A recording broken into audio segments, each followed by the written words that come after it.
Gilling, coming to you from the Rituals Cafe here in the Village Plaza.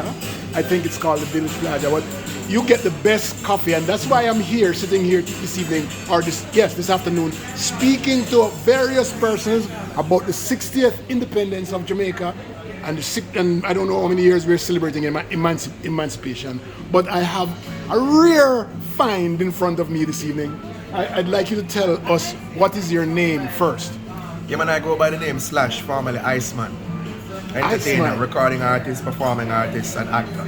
Oh my God! Yes. So don't tell me you come from Kingston, because Kingston people have no kind of talent there. Originally from Montego Bay, St. James. Now we're talking. Transplanted to Kingston a number of years ago. So you went to CC? Yeah, man.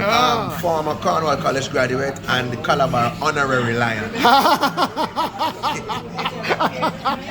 Alright, that's I good. I hold up a flag for that, but you don't know. I two allegiance, but still. Respect. Yeah.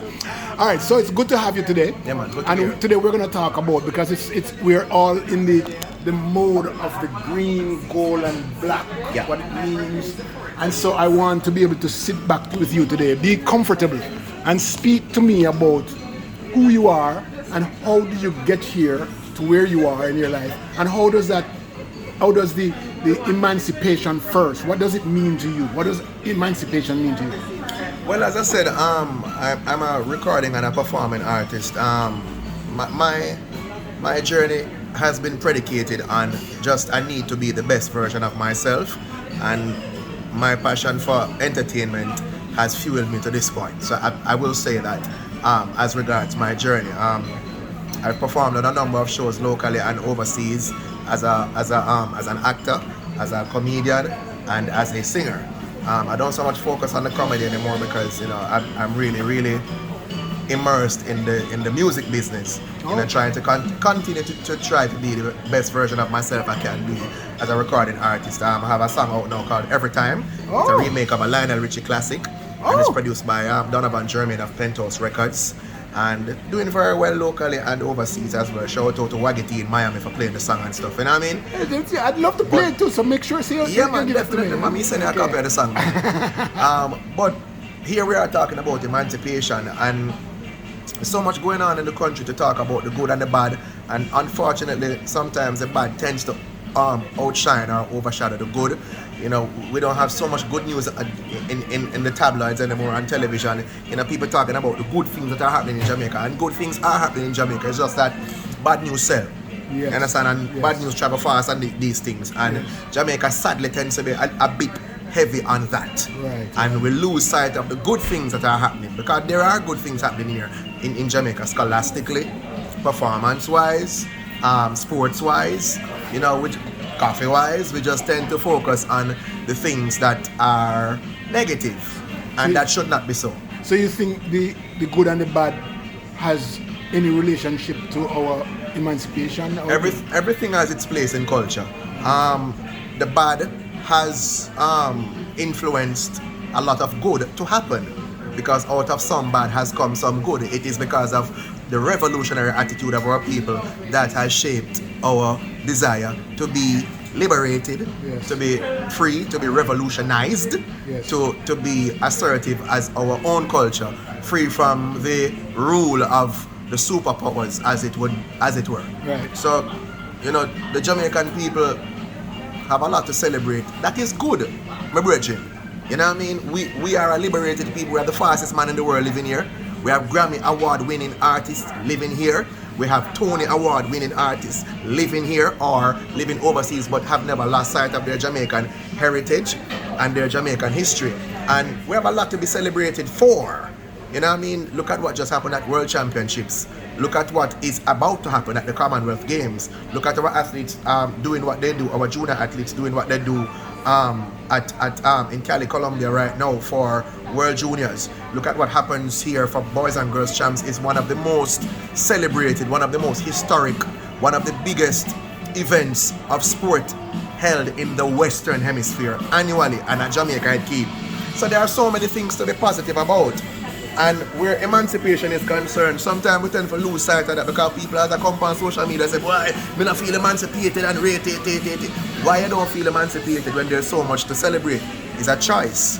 You can choose to live in the negative, or you can choose to accentuate the positive. Yes. You see me I say? Yes. You can choose to continue to right? dwell on what is negative, right. or you can continue to find ways to be positive. And that's really all it boils down to. We are officially emancipated. We are officially an independent nation. What can we do with that? That is positive, that is hopeful, that is motivating to our people in our nation. Because people just want hope, you know, my brother. Jamaican people just want hope. That's all they want. You know, and if they don't find hope, they're going to continue with the negative, continue to tear down other people, because that's the in thing. When you give a man hope, you can't tell a hungry man say everything is going to be alright. Right. You have to feed him. If you don't feed him, you can't tell him say all is going to be well, I'm hungry. So you got to feed him, and that's one way to motivate him, and then you get in his brain. Full him belly first, because a hungry man can't focus. Alright. Full the man belly, and you then remember you talk to him. Pre-independence, because you brought up this idea about athletics and the powerhouses of athletics. Yeah. Pre-independence, the only thing that I can remember that happened when we're still a people, but we're a colonized people. I remember in 1948 and 1951, the Helsinki Games, where our 400-meter guys did very well, right? Yeah. But do you remember anything else that happened before that? Nothing else? I remember names like Donald Quarry. I remember names like after independence. I remember names like Herb McKinley. I remember names like Arthur Wint. Yes. You know what I mean? Those historic names will have them statue at National Stadium. But now we're doing so well. But now we're doing as well, if not better, than those people who blazed the trail for us. Right. And it's the same thing in music. Yeah. There are so many pioneers that blaze the trail for us. There are so many sporting giants, music giants, visual arts giants the world over, not just in Jamaica. You know what I mean? Rest in peace to the great Bill Russell, 11-time NBA champion as a coach and as a player. You know what I mean? Blaze the trail for people like Michael Jordan, Kobe Bryant, the whole works. Rest in peace to Arthur Wint, rest in peace to to Herb McKinley, two of the greats who influence and still continue to influence a nation and a crop of athletes, a generation of athletes. So there are so many things about Jamaica that we can be positive about and celebrate, but we have a 9-day memory out here because we a little Achilles heel. You know what I mean? Because the greatness of it gone today. So tomorrow we're going back to the crime. Tomorrow we're going back to the bad mind. Tomorrow we're going back to the negatives and the cussing and the this and the that. We don't dwell on the positives. We don't accentuate it for eternity. But isn't crime also the heights of the crime? Isn't that a part of our independence? The way to the crime, brother, people hungry. People need a way out. You know what I mean? There are still jobs in Jamaica, but some people don't want to work. Some people just want the money. Them just want the handout. Them don't want to get them hands dirty. Dig the yam hill. Go down on the wharf and work. These things, them just want all of them hand and say, yeah, them will get the money today. But want to tomorrow. You see me?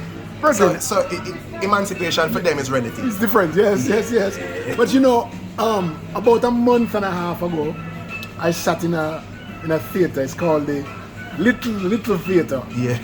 And I saw a man acting in a role that I thought was so unique, because I saw the lady and I saw the older gentleman. But the guy who was the boner and I never understand why I do was the guy that caught my attention. And that's you. Yeah, man. Right? Yeah, man. Tell me about that role, because I mean, it's different. It's a different role. We are accustomed to seeing straightforward, you get born and you run. Yeah. But you get born and you don't run. You stand up. I mean, what was the idea behind all of that? The idea is that, well, first of all, there are no heroes in this play. Everybody has an ulterior motive. I know. The woman, the elderly man, and the younger man. Everybody wants something. Yes. And when they don't get that something, they go to a different level, a different height of desperation to get what they want. Yes. And my layers and my levels became more and more callous, more and more toxic, more and more aggressive. Because I forget. But she I forget too. And the elder I forget. What did they want to play? The play is called Hide the Husband. It's a Basil Dawkins production. Yes. And I'm very thankful for the healthy, constructive reviews that we have been getting and continue to get for that show. It plays at the Little Theater, and we will be on again on August 10. Here's hoping we'll be touring the diaspora. We look forward to that with bated breath. But my role is very complex, and I play Loxley, a guy named Loxley Howard, and he's just out for money. Yes. So resurrect his Like they want money. dying business, his struggling business, and he's trying to find that money in via wooing a lady. Seeing, and it don't work out because the lady have a different kind of power. Where him have to try to manipulate. Yes. And as the story unfolds, you see different layers of his attempts at manipulation. That's and hers as well. It was a great play. I'm happy you liked it. It's a very, very challenging role. No. You know what? I appreciate your role than the others. I thank you. Thank you. We owe that to the writing of the great Basil Dawkins. Yeah, man. I love Basil. As I'm looking forward to that in the diaspora. Yes, man. I thank you so much for spending some minutes with me. My pleasure. And I'm glad to meet you. My pleasure. All right? Likewise. Yeah, man. Blessings. Leo Gilling, follow me right here at Rituals, 60th anniversary, 60th year of independence for Jamaica, right here at Rituals. And I'm really enjoying myself. So, I want to thank everybody for being here this morning. Everybody, here's a thankful word. Very thankful for being here with me this morning. All the persons who have sat with me for a few minutes to chat and talk about the independence and emancipation. All right, you have a wonderful day.